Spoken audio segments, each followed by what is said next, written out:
Are you worried to leave your home because your Akita is running riot at home because they have so much separation anxiety? Let's see if we can help with that.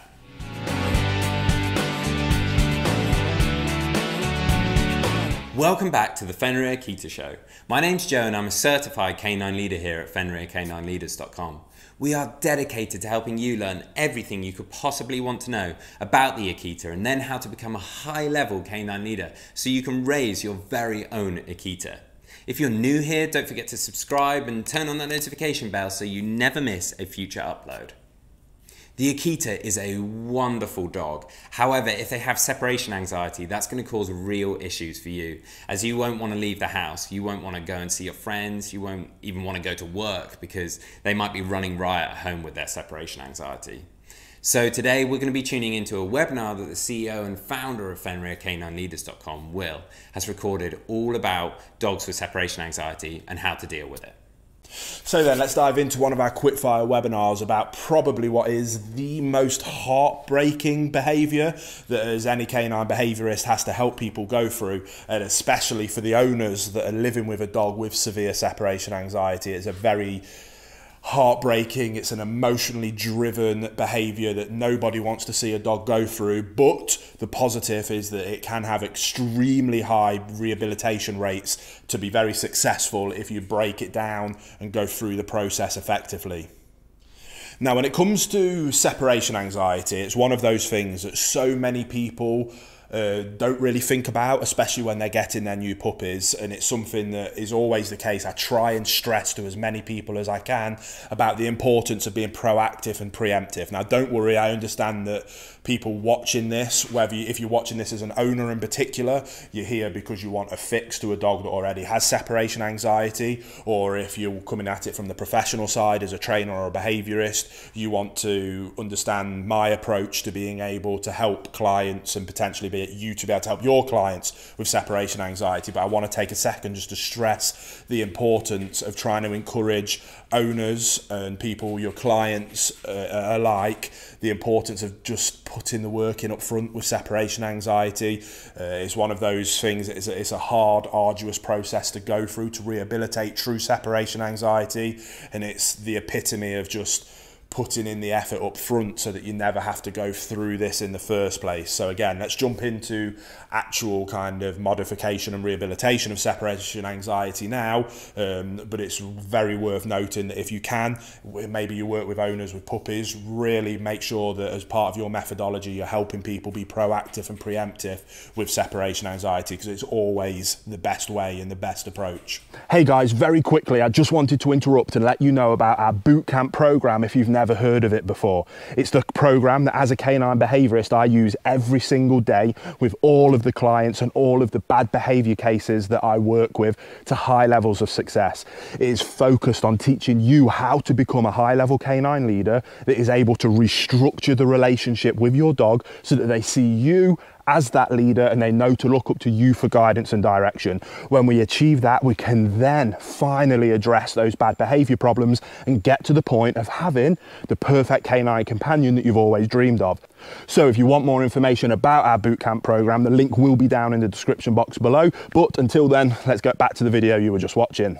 Right then, so let's dive into the first thing that must be done with all cases of separation anxiety. And we're going to get to kind of more why in a little bit. And that is around determining, is it actually separation anxiety? And we're going to discuss that in a little bit more detail later on. But I want you to understand that as a behaviourist that's worked with lots of cases like this, I'm still helping people in particular online with cases like this. It's one of those things that actually can be done at a distance quite easily. But being able to help people understand, do you have a dog that is suffering from severe legitimate separation anxiety, or do you have a dog that is obnoxious and is displaying a learnt behaviour to get what it wants, which might be your attention, to be let out of a crate, to be let out of a room that you're confining it in. Being able to differentiate those two things can be very difficult for some owners. As a professional, it's usually quite easy to be able to go in and work out quite quickly which one it is. And I must say that it is quite rare to have actual real separation anxiety, and it's far more common to have a dog that's learnt that if it cries, yelps and barks, that it will be let out of the crate that it's in or the room that it's in. So we always start with kind of two things. The first thing is exercise, exercise, exercise. A tired dog is a happy dog. Let's give you an example over there. That dog over there, Sully, my Labrador, working lab, will work and run for hours and hours on end. He has zero separation anxiety and will not move from that comfortable spot on the sofa over there for the next 6 hours while we're working today. And that is because he's been out for 2 hours this morning, hiking and doing some retrieval work from water. He is exhausted and he is far too tired to be worrying about being pent up. Now, I could put him in my office next door. He was in the crate in the back of the van going to and from Cannock Chase where we took him. We don't hear a peep from him because he's content, he's tired, and he's blown off that excess energy. It couldn't be more important. So always start with drastically increasing exercise. It just releases that pent-up frustration, that pent-up anxiety, and a dog will then be much happier to kind of give over to just relaxing, calming down, and settling down. One of the most common causes of more the obnoxious behaviours is just simply too much pent-up energy. They're bored and it's easy for them to bark, yap, run around, dig up things, chew things, destroy things. All the symptoms of separation anxiety might actually simply just be a bored dog that's got pent-up energy, and just simply by increasing the amount of exercise will fix the separation anxiety. Which then does take us on to what is always the hardest bit. And now this is where I like to do this with all of the people that I work with, just because I think it is the base and the foundation of everything is relationship and leadership. That relationship comes from excellent leadership on the owner's part. If you're a calm, consistent canine leader, you can build a superb relationship with your dog where you can communicate effectively with them, both the things that you do want and the things that you don't want. And that might be around obnoxious, excessive barking that might be deemed separation anxiety, but like I say, it might actually just be an obnoxious dog with a learnt behaviour around this kind of excessive crying, yelping, barking, digging, scratching, destroying things. Again, the symptoms of separation anxiety. So the way we help our clients with that is going through our Fenrir bootcamp process. We do have an online version of it, by the way, if you're interested. There'll be a link in the description box below. But what we do is we go through that process with our owners to allow them to restructure that relationship.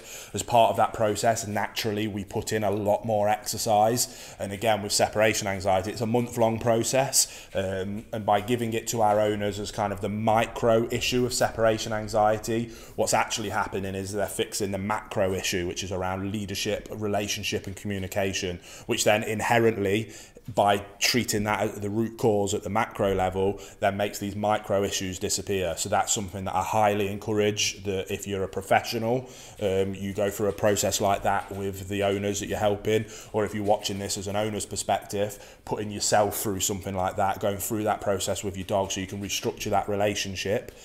By doing that first, drastically increasing the exercise, I'd probably say 8 times out of 10, that will fix separation anxiety itself. And then the remaining 2 times out of 10 will be then much easier to deal with because you now have that relationship, that structure, those rules, boundaries and expectations, and the inherent trust from the dog in you as its leader, which then makes the actual modification and rehabilitation of real separation anxiety go far much smoother than just trying to jump into those methods. Because if you've got a dog with true separation anxiety, it often comes from fear, anxiety, which stems, the root cause of that is a lack of leadership and a lack of trust in the guidance and direction of that leader in that scenario. So again, exercise, restructuring the relationship, utilising our boot camp process will fix the vast majority of separation anxiety issues. And then if it doesn't, we can then move into probably the realms of, okay,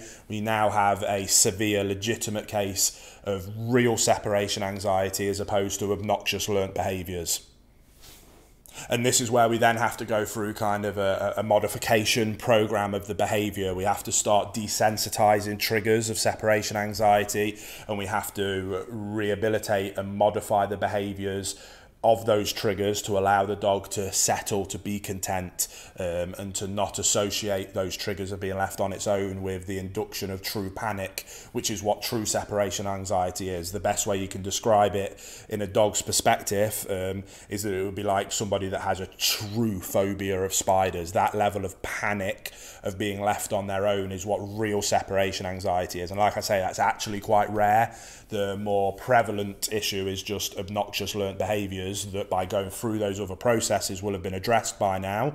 And if we're still then left with extreme actual separation anxiety, well, at least we've tired our dog out, we've released a lot of pent-up energy through our addition of a lot more exercise, and we've also restructured the relationship so the dog inherently trusts us more, and we have a better communication pathway through that relationship, which then will allow us to now do these kind of modification programs. So what we need to do is you need to go through a very quick, again, this is kind of a quick fire breakdown.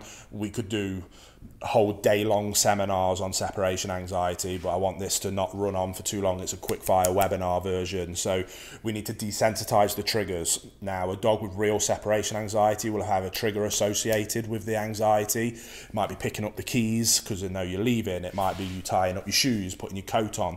What we want to do is desensitize those triggers. So we're going to rub the keys, but we're not going to go anywhere. We're going to put our shoes on, but we're not going to go anywhere. We're going to put our shoes on, and if the dog doesn't freak out, we're then going to reward that behavior. And we want to try and flip the script on where the dog associates that trigger as an extreme negative that is then leading to the panics, like that fight or flight response, which is then causing the true separation anxiety. We want to kind of flip that on the script. It takes patience, but it, like I say, it has extremely high success rates. So we go through desensitizing those triggers, trying to associate a positive with those triggers. One of the best things that I like to do is, I think crate training with separation anxiety is actually huge. You have to be very patient, and you want to make the association of the crate an incredibly positive thing. So I'd probably go through like a 2-week positive association phase of the crate before I ever lock in the dog in the crate, just to make the crate an incredibly positive, lovely, warm, inviting, happy association with the dog, with the crate. We then start to utilize what I would use a frozen Kong, fill it full of beautiful meat pate and freeze it. And then as part of the desensitizing of the triggers, what I would do is I'd get the dog to sniff the Kong, put it in the crate, but lock the door. Don't let the dog go in. So the dog will be trying to find a way into the crate, and they love the crate and they want to get in there. I would then display that trigger. Might be a jingling of the keys, it might be tying my laces up. Once that trigger has been established, I then open the door to the crate and give them access to the crate and shut the door behind them, and then don't go anywhere. Then you take the trigger away, so I might take the shoes off, put the keys back in the bowl, open the crate door and back open. And again, it's about not only desensitizing the trigger, but going a step further of actually creating an incredibly positive connotation with it. Doing that over and over with that frozen Kong and that like blocking of access to something that is extremely delicious for the dog over time, then when those triggers are being used because you actually need to leave, means that the dog will start to associate you leaving with an exciting thing and almost wanting you to go, because they know that, well, when you go, I get access to this frozen Kong, so hurry up, mate, off you go. I'm really looking forward to you going because I get access to this wonderful thing.